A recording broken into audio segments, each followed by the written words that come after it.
Hey y'all, this is Miss Brett. For those of you who have Mr. Lauer or Miss Floyd, I just wanted to go ahead and let you know that I am one of the other APUSH teachers here at Bowie High School. So throughout the year, we actually are going to be recording the lectures while we are virtual.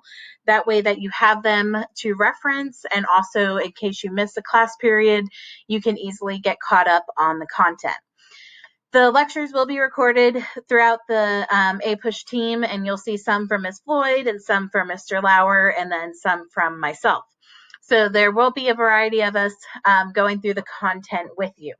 Also, there will be a few questions that pop up as you go through the lecture, and don't stress about being right or wrong. A lot of it's just to process the content, to reflect on it, to kind of think through it as you are going through the lecture. Now, in APUSH, we do set up our lectures to hopefully keep you organized as much as possible. While the lectures are playing, we want you to be actively taking notes. Now, taking notes, it's your call. You can take notes however you want. If you want to do them digitally and do them on a Google Doc, that is completely fine. Or if you want to write them in a notebook, that works as well. I know that the APUSH teachers, we really do think that writing in a notebook is the most beneficial. There's been so many research studies since technology has been advancing about how note-taking or handwriting versus typing, which ones work better. And still to this day, when they do these research studies, they have found that handwriting notes help you actually remember the content more. So it's your call. You can do it however you want. Maybe if you want to try doing it different ways and see what works best for you, that is totally fine. Now, with our lectures, how we have them set up is we have them organized so that you can keep your notes in a concise and easy to navigate way. So we always have the unit up here, what the unit one with the dates. And unit one, we are starting in 1491. So notice, think about why that year, okay? Think about when Christopher Columbus sailed the ocean blue, right, which was in 1492. So we're going to do pre-Columbus, and then we're going to go to 1607. And I want you to think about that year. Why 1607? Why is that the year that we're going to stop this unit? Is there something from 8th grade that maybe you recall that is significant about that year? So kind of just always ponder the dates. We're not huge sticklers on dates, but it's always good to think about chronological order and think about when years are important. Obviously, we're going to have them in the unit, so that you have to think about why those dates have significant meanings. So block one, notice we have Roman numeral 1. We set up your lectures to be an outline, again, to help you keep organized. Now, block 1 is going to be called the eve of contact. So today we're really going to focus on before Europeans made contact with the Western Hemisphere. What was happening in the Western Hemisphere, but also what was happening in Europe.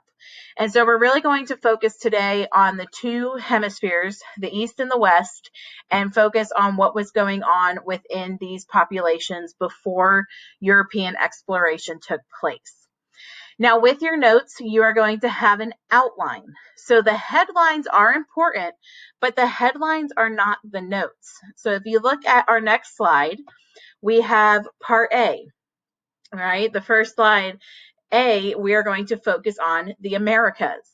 So the words on the screen are not your notes. The words on your screen are your headlines so that you can add in and fill in the notes as we go through the content. And I will definitely be saying the headlines, so it's a cue for you to go to the next spot. So if you're handwriting your notes, don't just write all of this together. You need to make sure that you wait so that you can fill in the notes before you don't leave yourself enough room to get the notes for all the sections. So we're first going to talk about the Americas. What is happening in the Americas? And notice it's the Americas. Okay, this is not the United States of America. The term Americas includes North, Central, and South America. that term America is not solely just for the United States of America. It's an identity that the Western Hemisphere has. It's the Americas, which is the complete entirety of the Western Hemisphere. So before Europeans explored, we know that there are millions of people living in the Americas. And there's always definitely, when the Europeans did explore, there's always definitely kind of question about how do people get there, right? Today, the Eastern Hemisphere and the Western Hemisphere are not connected. Okay. But obviously, there had to be a time when they were. So looking back at our map to talk about this connection, obviously assumptions that it was connected during the last ice age, or when we saw definitely more glaciers and we saw the ability for Asia, what's modern day Asia, connecting to modern day Alaska. Now, this land bridge right here connecting the two, the east and the west, obviously doesn't exist today, but this land bridge is what we call the Bering Strait. So the Bering Strait connecting Asia to North America is obviously how populations migrated over into the Western Hemisphere. Now, with the Bering Strait, you have to think about, right? If we think about why did people all of a sudden just get up and walk across the Bering Strait, right? It's not like you just wake up one day and say, I want to go see what's out there. You have to think about, why did people decide to move? Why were people walking? Why were people traveling? And definitely at this time, before the agricultural revolution, people were hunters and gatherers. People traveled and they followed food. So as the animals moved, the people moved. And so slowly but surely, millions of people are going to start be populating the entire area of the Americas. So people didn't just migrate over and settle in Canada, right? We saw migrant tribes throughout the entire Americas. We saw migrant tribes going all the way up from the most northern parts of Canada, but also traveling to the most further south parts of South America. And these migrant tribes, when they came over and they came into these areas and they populated, these migrants ended up developing their own civilizations, their own cultures, their own languages. And it's hard to know how many people actually were in the Americas before Europeans arrived, because we don't have great record keeping at that time.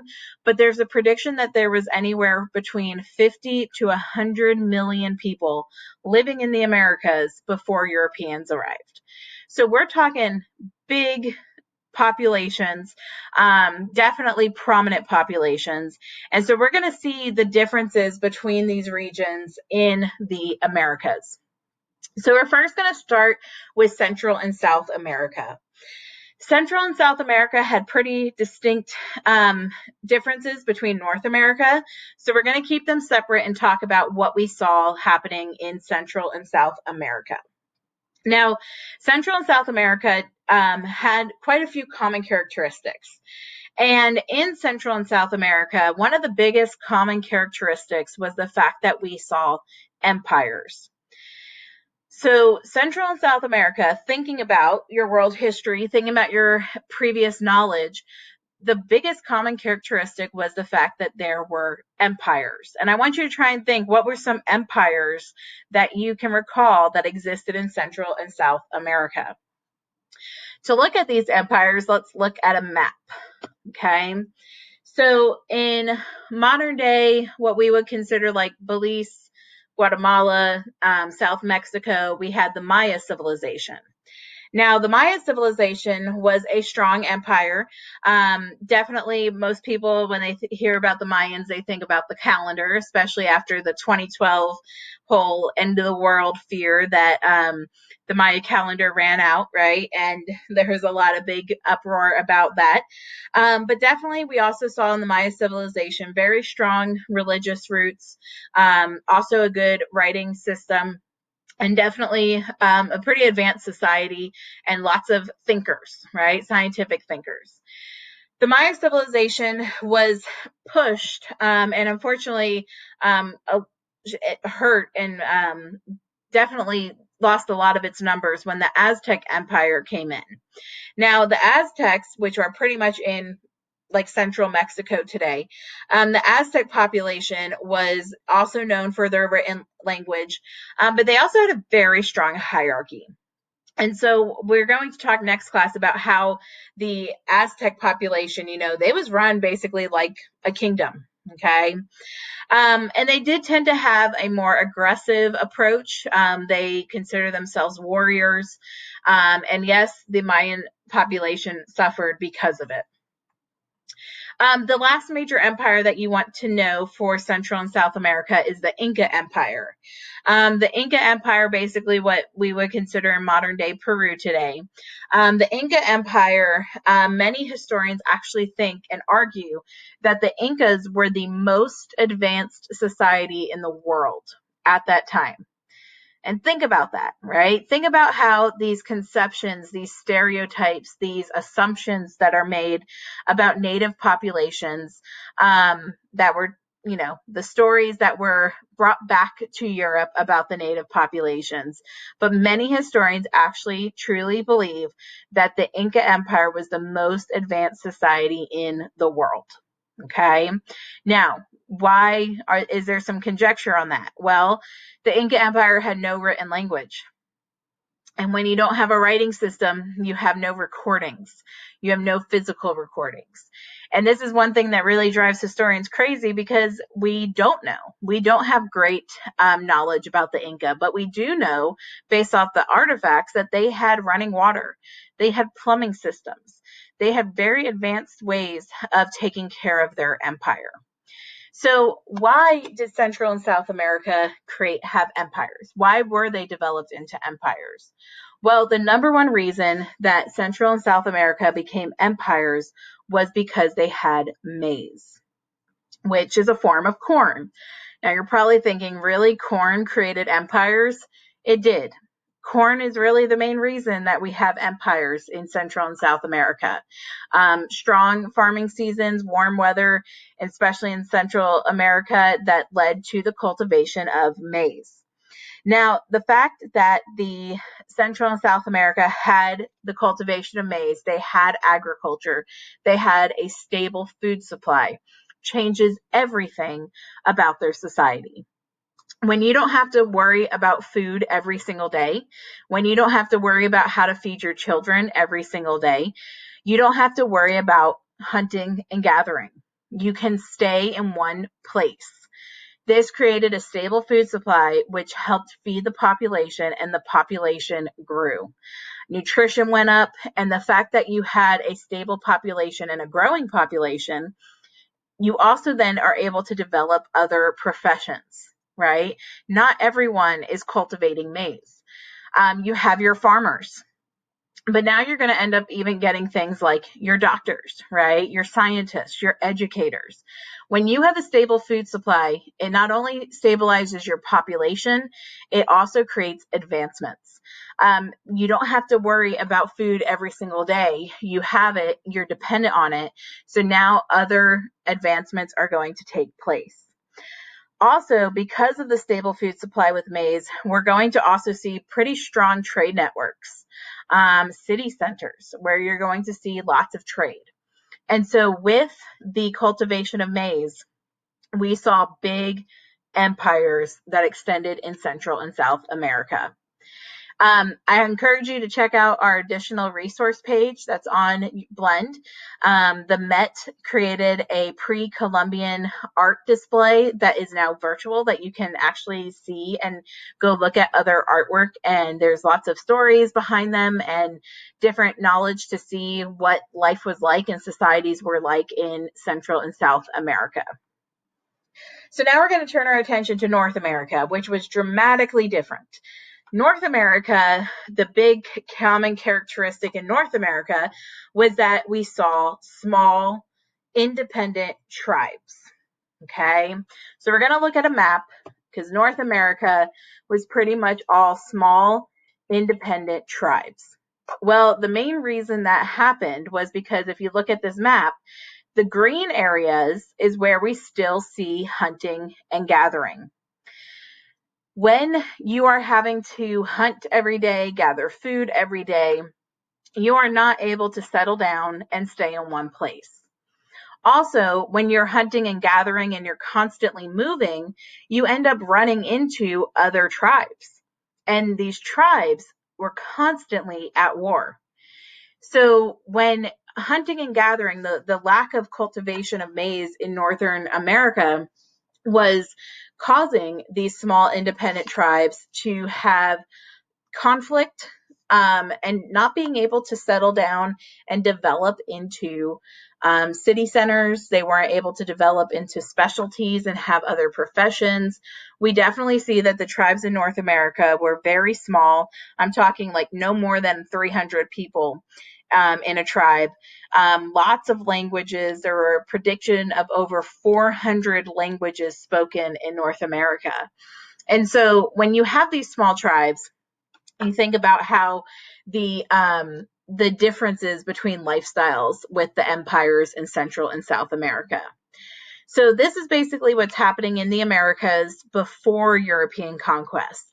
And one thing we definitely do in APUSH is we always try to make you empathize with different peoples and different viewpoints. So empathy is just putting yourself in someone else's shoes, right? You don't have to agree with them. You don't have to sympathize with them. But think, what would you do, right? Like, where would you be or how would you react? So if Europeans, which we know are going to come into the Americas and try and take over, think about, where would you go? If you were a European with the motive to conquer and to create, big empires for your home country, would you go after the empires, the big civilizations, the city centers, the resources, the large populations in Central America, or would you go after the tribes? Would you go after the small, independent, constantly at war fighters, right? The tribes that are in North America, because this was something that drove the Europeans as to where they wanted to settle.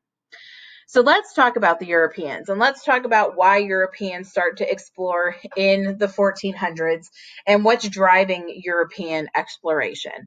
Because again, people don't just get up and move for no reason. There are lots of reasons that are going to actually cause Europeans to want to move and to want to go and find other things. So with this, let's talk about what we see happening in Europe.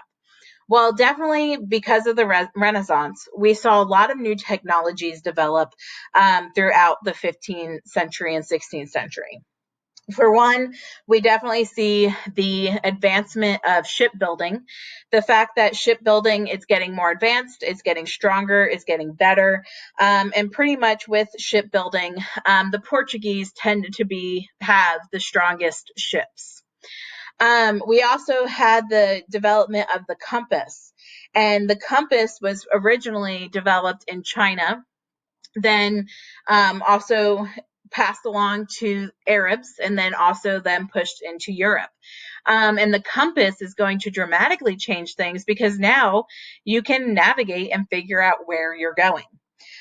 We also had map makers. We also had, the introduction of gunpowder from China, and we also had the invention of the printing press. And the printing press is going to definitely revolutionize things. When you can spread knowledge and you can spread awareness and you can inform people of other things that are available, it's going to create desires for want and desires to actually have those items, which brings us to economic changes. Economic changes are a big one, especially because we're going to see the expansion of trade. Trade routes are going to really drive a lot of the desire for other goods. So you may recall someone by the name of Marco Polo, who traveled to Asia, who traveled throughout the areas of India and the Middle East, and brought back all these cool, awesome goods, right? Like spices and dyes and things that were desired. So from this, we start seeing a major increase in trade between Europe, Africa, and Asia. And through that increase of trade, we're definitely going to see more routes popping up. Now, traveling by road was hard. The journey by road was challenging. So there started to become more of a desire to trade by boat, right? Now that we have the ships and we have map makers and so forth. So pretty much when you travel by boat, Europe, the Europeans assumed the best way was to go around Africa. Now, this was a long journey and this was a dangerous journey, right? Africa is where we have the winds, right? Africa is where hurricanes are developed. This is where the winds off the coast of Africa end up developing into hurricanes that then come and hit us, right? And so, with the navigation and with the routes, there was really no easy way. And we don't really see anyone attempting to go the other direction, right? Most people are going south around Africa. No one's really thinking about going west across the Atlantic. So we definitely are going to see the trade desires to expand. And with that, as Europeans are trading and coming into other populations, we also see this resulting in the European slave trade. Now, next class, we're going to go into detail about how the Portuguese began trading slaves from West Africa, and how this history is going to definitely have a major foundation in United States history. And we're going to talk about the origins of the African slave trade and what that ends up leading to, obviously, next class. So we will go into detail about that. This is kind of just your overview. Now, with that being said, we also start to see some political changes taking place too. Now, with politics changing, we're seeing basically the development of nation states. We're seeing the creation of nations. We really saw back in the day like feudalism, right? Small kingdoms, lords, but now they're actually uniting and we're actually seeing countries where they have a border. They have a common language. They have a common religion. They have this nation that is going to then create some competition, right? The Portuguese and the Spanish are going to be competing. The French and the British, the French and the Germans, these countries, these nations are going to have some rise of what we call nationalism, where we see these countries competing against each other for resources, for religious purposes, and so forth. So, speaking about religious changes, we definitely are going to see some challenges to religion in Europe. Now, with Europe, really, at this point in time, Europe was dominated by Catholicism. The Catholic Church was the power. Christianity with Catholicism was pretty much who was in charge. And the Pope was basically the most powerful person in Europe. Now, with that being said, though, Catholicism had two major threats. Okay. With Catholicism, the biggest threats to Catholicism came from the Ottoman Empire, okay, came from the Ottoman Turks, which were Muslim.